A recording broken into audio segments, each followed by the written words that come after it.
Hello and welcome to this section of the tutorial where we're going to continue working with vectors. Specifically, we'll talk about how to add and subtract vectors and how to multiply a vector by a scalar. So first let's go ahead and create a quick vector. Let's say A is equal to a vector and we'll call this one 5, 6, -2.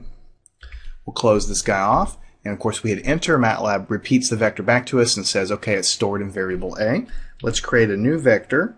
We'll call this one vector B, and we'll say that it's equal to, -2, 0, 3 or something like this. And we'll close this guy off and we'll hit enter. And so we have vector A and B both defined. If you, for whatever reason, clear the screen, you'll always have it over on the right-hand side where you can see what the values of the vectors actually are. Now to add and subtract vectors, it's just like you would imagine, A plus B. Now what's going to happen is when you hit enter here, MATLAB is going to go ahead and look at the two vectors that we have and begin to add them up element by element. That is what vector addition really is whenever you have vectors here like this, what it's going to do is go element by element. So 5 plus -2 is 3, 6 plus 0 is 6, and -2 plus 3 is +1. So what's going to happen is it's going to do element by element addition to give you the answer here. Now it stores the answer in the generic variable answer because we didn't assign it anything, but I could do z is equal to a plus b or something like this, and then the value of the addition would be stored in the vector z, which is now vector because we've stored a vector in it, and then you can see the value of z contains what we have here. Now, the same thing happens when you, let me clear the screen here, the same thing happens when you do something like A minus B. You're going to go element by element. So it's 5 minus a -2 is going to give you 7. And it does that for each element. So in order to add and subtract vectors, the vectors must have exactly the same size. They have to have the same number of elements. And to show you that, if I create another vector, I'm going to call it bogus, and I just put, 2 elements in this guy. I've created the vector bogus like this. Now if I do A minus bogus, MATLAB's going to complain. It's going to say matrix dimensions must agree. So this is just sort of a catch-all, basically letting you know, hey, you can't do that subtraction. It's not mathematically appropriate because I can subtract the first 2 elements, but I don't even have a third element of bogus here at all. If I wanted to change that, if I realized, oh boy, I made a mistake there, so it was 2, 4, 4. Okay, now everything agrees. I can do A minus bogus. And then everything's going to work fine. All right, let me clear the screen there.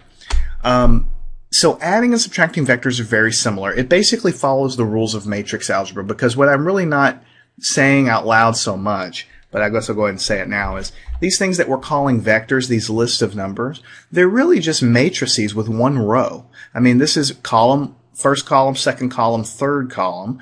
It just so happens that this matrix we're calling A has just one row, and so when they only have one row, we just call them vectors. But it's just a matrix that has one row.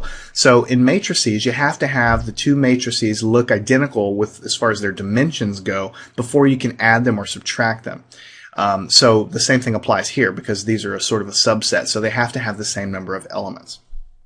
Now, if I wanted to multiply something times this vector A that I have here, like a number, if I wanted to say 5 times A, MATLAB totally understands this kind of arithmetic. It's going to take 5 and multiply it by every element in vector A. So 5 times 5 is 25, 5 times 6 is 30, 5 times -2 is -10, right? If I wanted to do,